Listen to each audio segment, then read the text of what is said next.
Issue for you, law and order issue అది. పెహల్గామ్లో ఇంతమంది ఉగ్రవాదులు చంపేస్తే ఈ సోకాల్ కాంగ్రెస్ నాయకుడు ఎందుకయ్యా మాట్లాడలా? ఎందుకు మీరు నోరు మెదపలా? ఇప్పుడు కూర్చోబెట్టి మీకు ఐ లవ్ పాకిస్తాన్ వస్తుందా? మీకు ఆంధ్రాని ద్వేషించండి, ఆంధ్రావాణి ద్వేషించండి, జనసేనని ద్వేషించండి, అక్కడెక్కడో దూరంగా బాంబులు పెట్టే పాకిస్తాన్ మటుకు మీరు ప్రేమించండి. అది కాంగ్రెస్ నాయకులు చేసేదా? ఎక్కడ మాట్లాడతారు? ఎక్కడ ఆపుతారు? ఇది విభజన స్టార్ట్ అయితే ఒకసారి మెంటల్గా స్టార్ట్ అయితే ఎక్కడ ఆగుద్ది? ఇది ఎట్టుపోద్ది?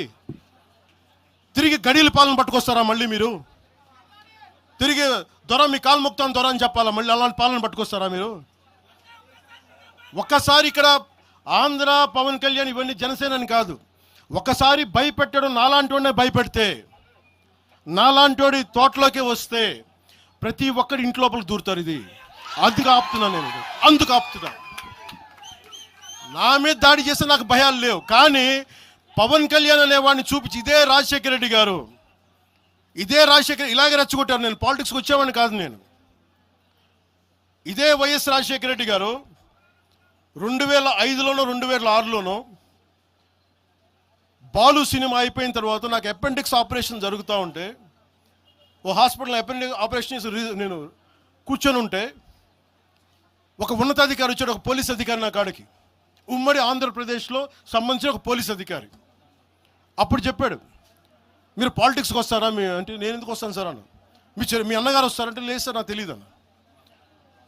లేదు మీ మీద బద్నాం చేయడానికి ప్రయత్నం చేస్తున్నారు, మిమ్మల్ని మీ మీద ఏమో అటాక్లు చేస్తారు. ఏం అటాక్ చేస్తారు? మీ మీద కేసులు పెడతారు, దేనికన్నా? ఒకవేళ మీరు రాజకీయాల్లోకి వస్తారేమో. అప్పుడు దాకా నేను నిర్ణయించుకుని నేను నమ్మలేదు. నేను అందరిలాగే సగటు మన మల్లికార్జున్ లాగా, చుంచుపెంటలో మల్లికార్జున నేను అమాయకుని నమ్మా అలాంటి ఎందుకు చేస్తారని. కానీ 2 సంవత్సరాల తర్వాత చాలా పకడ్బందీగా ఆ అధికారి ఏం చెప్పాడు అదే చేశారు. ఈరోజు బెదిరించే వాళ్ళకి చెప్తా ఉన్నా, రాజశేఖర రెడ్డి గారి బతుకున్నప్పుడు తెరవని గొంతంతా, లెగవని గొంతంతా ఇప్పుడు లెగుస్తూ ఉంది. చెప్తున్నా, ఆ రోజు నేను గొంతు లేపాను, గుర్తుపెట్టుకోండి. చంపేస్తాం, రోడ్ల మీదకి వస్తే బెదిరిస్తాం అని చెప్పే నాయకుడు ఉన్నప్పుడు ఎదుర్కొన్నాం మేము. తుపాకీ ఇచ్చి వదిలేనంటే ప్రాణాలను వదిలేసి వచ్చాను రాజకీయాలు, గుర్తుపెట్టుకోండి. భయపడి కాదు. ఈ రోజున అదే చాలామంది కాంగ్రెస్ తెలంగాణ నాయకులు ఉన్నారు, రాజశేఖర రెడ్డి గారు ఉంటే తెలంగాణ వచ్చేది కాదని. అలాంటి తెలంగాణ కోసం, ప్రేమ కోసం మేము ఆ రోజు పోరాటం చేశాం. భీమరావు బాడ ఎవరిది? అక్కడ ఆంధ్ర వాళ్ళు ఉంటారు భీమరావు బాడలో. కాంగ్రెస్ పార్టీ భవన్, గాంధీ భవన్ పక్కన కూర్చొని ఎనెక్స్ చేస్తా, ఆక్యుపై చేస్తా ఉంటే ఇంకెక్కడ స్థలం లేదా అని ఎందుకు మాట్లాడతాం అట్లా మాట? మీరు బెదిరిస్తూ ఉంటే బెదిరిపోతామా మేము? ఇది ఒక్క కాంగ్రెస్ నాయకుల గురించి కాదు. రేవంత్ రెడ్డి గారు ఇప్పుడు వచ్చారు కాంగ్రెస్లోకి. ఇదే రేవంత్ రెడ్డి గారిని అఖిలపక్ష సమావేశానికి ఆయన పిలవలా. రేవంత్ రెడ్డి గారిని ఆయన టీడీపీ నాయకుడు అని చెప్పి ఆ రోజున, అది మాకు తెలుసు. మరి ఆ రోజు కూర్చోబెట్టి ఆయన కూడా ఉన్నారు ఆ రోజున. ఎవరు ఎటు అవుతారు ఏమి తెలుసు మనకి? అసలు ఆ రోజు ఆయన జైల్లో పెట్టారు, ఇబ్బందులు పడ్డారు. అలాంటి ఆయన ముఖ్యమంత్రి అయ్యాడు. ఆయనకు మనస్ఫూర్తిగా శుభాకాంక్షలు తెలియజేశాం. ఈ ఎంటైర్ ఫియాస్కోలో ఆయన ప్రమేయం ఉందని నేను చెప్పట్లా, కేసీఆర్ గారి ప్రమేయం ఉందని చెప్పట్లా. కొద్దిమంది వాడుకుంటా ఉన్నారు, వీళ్ళెవరి ప్రమేయం ఉందని నేను చెప్పట్లా.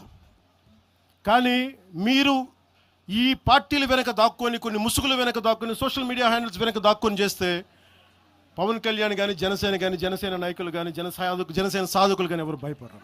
మేము తిరుగుతాం, నిలబడతాం. అలాగే కేంద్ర ప్రభుత్వం కూడా దీని మీద దృష్టి పెట్టాలి. ఇలాంటి వాదనలు దేశమంతా మొదలైతే, తమిళనాడుకు వచ్చి హిందీ గోబ్యాక్ అని, హైదరాబాద్లో మార్వాడి గోబ్యాక్ అని, నార్త్ ఇండియా గోబ్యాక్ అని, తెలంగాణ యాస భాషలో హిందుస్థానీ ఉంటుంది, హిందుస్థానీ. అలాంటి తెలంగాణలో కూడా హిందీ ఉండకూడదని మాట్లాడుతూ ఉంటే భావాలు ఎటుపోతూ ఉన్నాయి.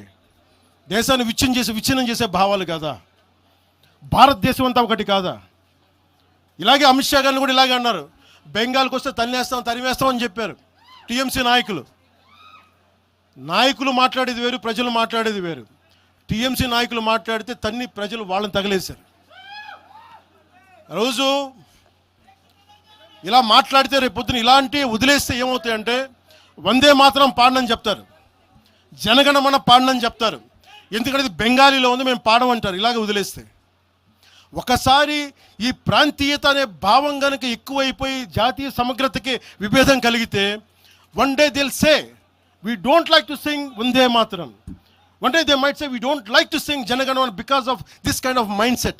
This has to be addressed. This has to be corrected. ఇట్లాగే మాట్లాడదు మీకేం పని అని అమిత్ షా గారి గురించి మాట్లాడిన చదివి చెప్పా. జనగణమన మేము పాడతాం, మేము వందే మాత్రం మాట్లాడతాం, మేము బెంగాలీ అనుకోలే, మా భాష అనుకున్నాం, అది మా భారతదేశ భాష అనుకున్నాం. అలాంటిది తెలంగాణని ఇంకెంత గుండెల్లో పెట్టుకుంటాం, తెలంగాణ ఎంత లోపట్టుకుంటుంది, తెలంగాణ కోసం ఎంత చచ్చిపోతాం. నేను ఆంధ్రప్రదేశ్కు దృష్టి సారిస్తున్న ఒకటే, తెలంగాణకి యువత వలసలు తగ్గాలంటే ఆంధ్రప్రదేశ్లో యువతకు ఉద్యోగాలు అక్కడ రావాలి, తెలంగాణ యువతకి ఇక్కడ ఉద్యోగాలు, దానికోసం మా ప్రయత్నం. వలసలు ఆగాలి ఖచ్చితంగా. మీరు అనుకున్న నేను తెలుసా, మొత్తం అందరూ ఉన్న 100 ఉద్యోగాలకి 10,000 మంది కొట్టుకుంటే కనీసం దాంట్లో మొత్తం 10,000 మంది తెలంగాణ వాళ్ళు కావాలని నేను కోరుకుంటా ఉంటా. దానికోసం మా ప్రయత్నం. అందుకు నేను ఎప్పుడు దృష్టి సారించలా. కానీ కూర్చొని మమ్మల్ని బెదిరిస్తా ఉంటే మటుకు ఇక్కడితో దయచేసి ఇది ఆపండి. లేదా కూర్చోబెట్టి ప్రజలు కోరుకున్నప్పుడు, మా నాయకులు కోరుకున్నప్పుడు ఖచ్చితంగా తెలంగాణలో అవసరమైన ఆయన ప్రతి చోట తిరుగుతాం. దానికి భయపడడం తెలియజేసుకుంటున్నాను. నేను పారిపోలేదు సార్, చెప్పండి సార్.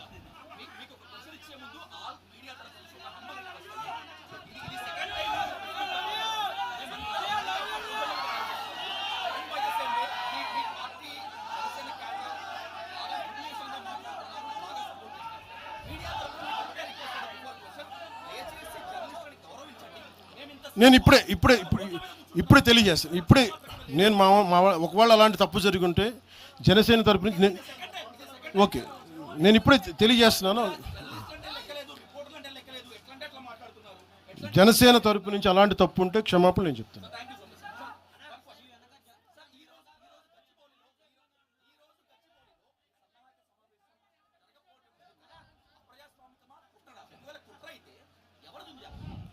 సార్ నేను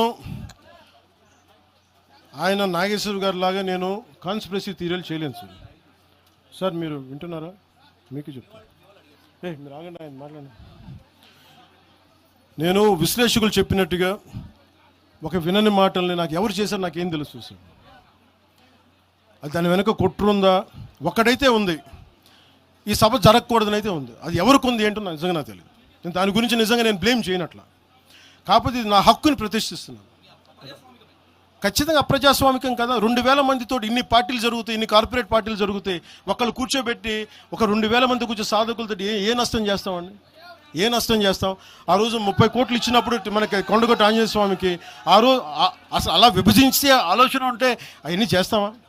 అలా రెచ్చగొడతామా? ఆ బాధ్యత లేదా? తెలంగాణ కాంగ్రెస్ నాయక సేట్ మ్యామ్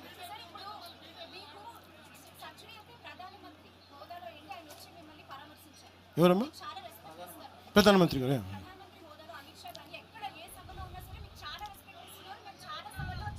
షూర్.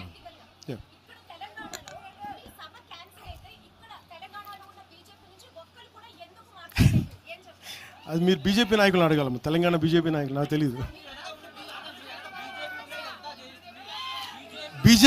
బీజేపీ నాయకులు మీరు అనుకున్నట్టుగా ఓకే, మీ ఆర్గ్యుమెంటే రైట్ అయితే ఈరోజు బీజేపీ నాయకులు మాట్లాడాలి కదా, వాళ్ళు లేరని తెలుస్తుంది కదా.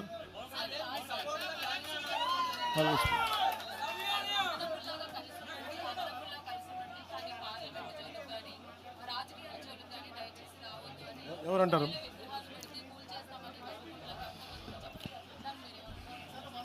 ఎవరు విగ్రహాలు పెట్టాలి, ఏం చేయాలి, అది ఆ ప్రజల తాలూకు ఇష్టం. ఇలా మాట్లాడితే గాంధీ గారిని కూడా విగ్రహాలు పెట్టదు. ఎందుకంటే ఆయన గుజరాత్కి చెందిన ఆయన వైశ్య కులానికి చెందిన ఆయన విగ్రహాలు పెట్టకండి అంటారు. దీనికి అంతు పొంతు ఉండదు.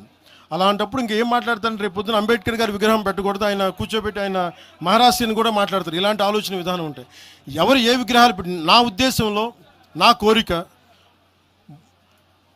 తెలుగు ప్రజల ఐక్యతకి చిహ్నం బూర్గుల రామకృష్ణారావు గారు. నేను కోరుకుంటుంది ఒక రోజున తెలంగాణ ఆంధ్రాని కలిపే హైవేకి బూర్గుల రామకృష్ణారావు గారు హైవేగా పెట్టాలి, ఆయన విగ్రహం పెట్టాలని నేనైతే ప్రతిపాదిస్తాను.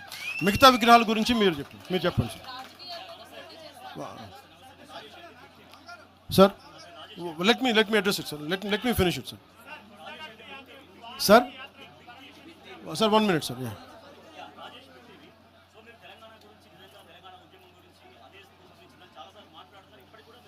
అవును సార్. ఏ చెప్పండి.